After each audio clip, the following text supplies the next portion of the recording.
29 août, Ésaïe chapitre 45, chapitre 46, chapitre 47.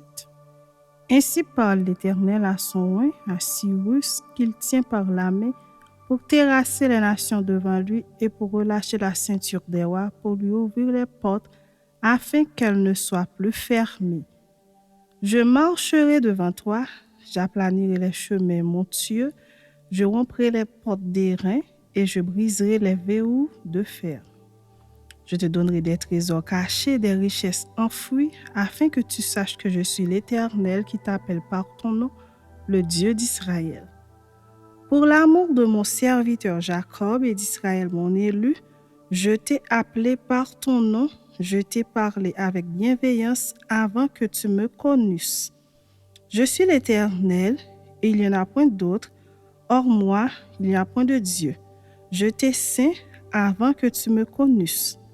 C'est afin que l'on sache, du soleil levant au soleil couchant, que hors moi, il n'y a point de Dieu. Je suis l'Éternel, et il n'y en a point d'autre. Je forme la lumière, et je crée les ténèbres. Je donne la prospérité, et je crée l'adversité. Moi, l'Éternel, je fais toutes ces choses. Que les cieux répandent d'en haut et que les nuées laissent couler la justice, que la terre s'ouvre, que le salut y fructifie et qu'il en sorte à la fois la délivrance. Moi, l'Éternel, je crée ces choses. Malheur à qui conteste avec son Créateur. Vase parmi des vases de terre, l'argile dit-elle à celui qui la façonne. Que fais-tu et ton œuvre? Il n'a point de main.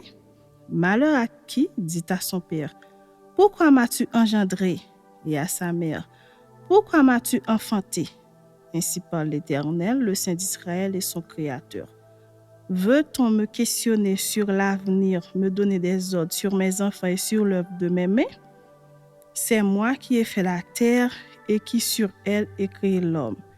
C'est moi, ce sont mes mains qui ont déployé les cieux et c'est moi qui ai disposé toute leur armée.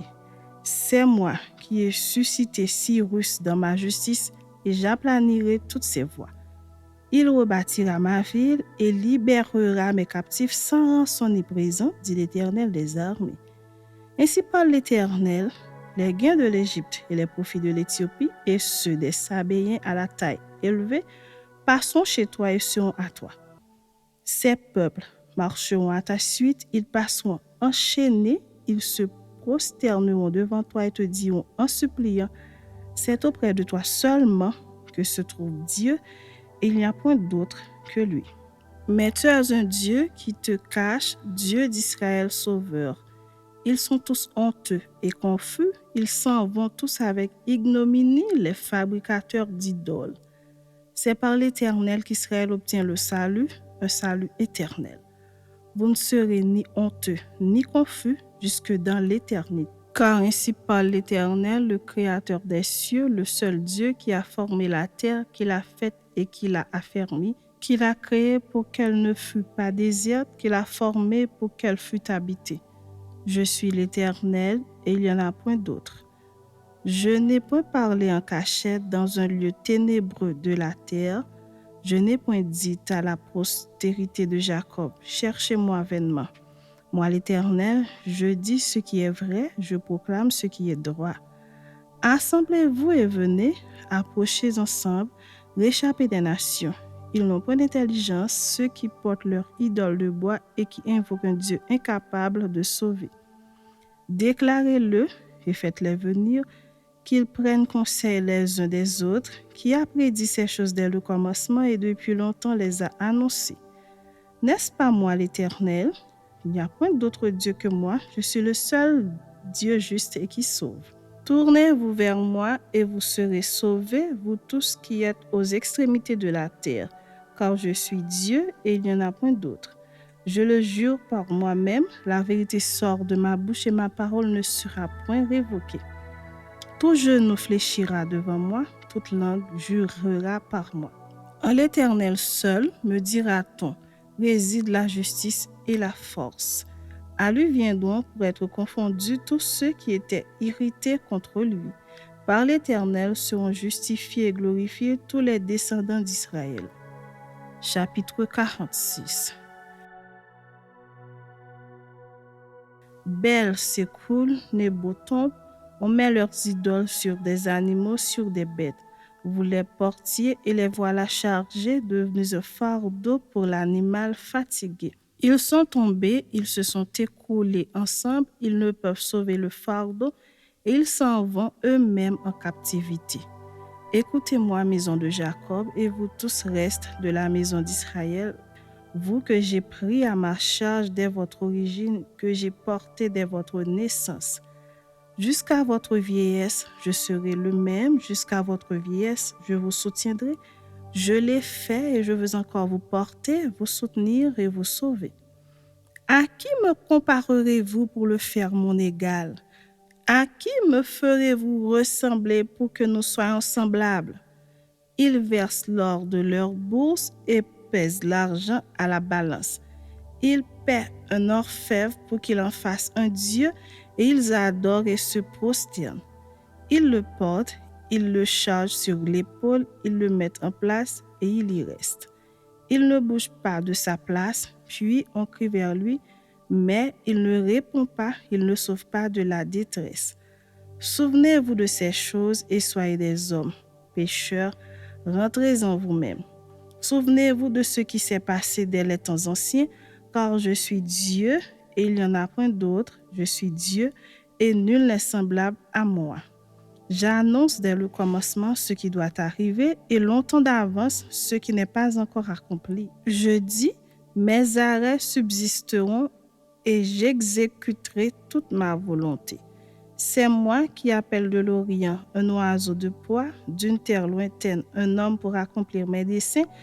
Je l'ai dit et je le réaliserai, je l'ai conçu et je l'exécuterai.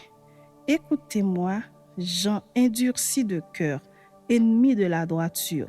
Je fais approcher ma justice, elle n'est pas loin, et mon salut, il ne tardera pas.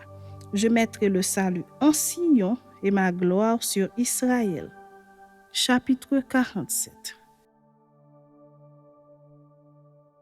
Descends et assieds-toi dans la poussière, vierge, fille de Babylone.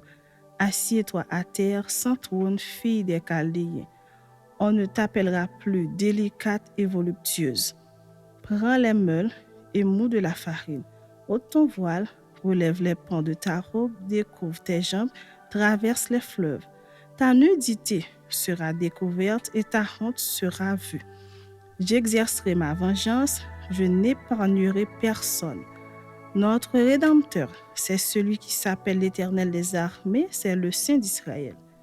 Assieds-toi en silence et va dans les ténèbres, fille des Chaldéens. On ne t'appellera plus la souveraine des royaumes. J'étais irrité contre mon peuple, j'avais profané mon héritage et je les avais livrés entre tes mains. Tu n'as pas eu pour eux de la compassion, tu as durement appesanti ton joug sur le vieillard. Tu disais, à toujours je serai souveraine. Tu n'as point mis dans ton esprit, tu n'as point songé que cela prendrait fin. Écoute maintenant ceci, voluptueuse, qui t'assied avec assurance et qui dit en ton cœur, moi et rien que moi. Je ne serai jamais veuve et je ne serai jamais privée d'enfant. Ces deux choses t'arriveront subitement au même jour, la privation d'enfant et le veuvage. Elles fondront en plein sur toi malgré la multitude de tes sortilèges, malgré le grand nombre de tes enchantements. Tu avais confiance dans ta méchanceté, tu disais, personne ne me voit. Ta sagesse et ta science t'ont séduite. Et tu disais en ton cœur, moi et rien que moi. Le malheur viendra sur toi sans que tu envoies l'aurore. La calamité tombera sur toi sans que tu puisses la conjurer. Et la ruine fondra sur toi tout à coup à l'improviste. Reste donc au milieu de tes enchantements et de la multitude de tes sortilèges auxquels tu as consacré ton travail dès ta jeunesse. Peut-être pourras-tu en tirer profit, peut-être deviendras-tu redoutable. Tu t'es fatigué à force de consulter, qu'il se lève donc et qu'il te sauve. Ceux qui connaissent le ciel, qui observent les astres, qui annoncent d'après les nouvelles lunes ce qui doit arriver. Voici, Ils sont comme de la paille, le feu les consume. Ils ne sauveront pas leur vie des flammes. Ce ne sera pas du charbon dont on se chauffe, ni un feu auprès duquel on s'assied. Tel sera le sort de ceux que tu te fatiguais à consulter, et ceux avec qui tu as trafiqué dès ta jeunesse se disperseront chacun de son côté. Il n'y aura personne qui vienne à ton secours.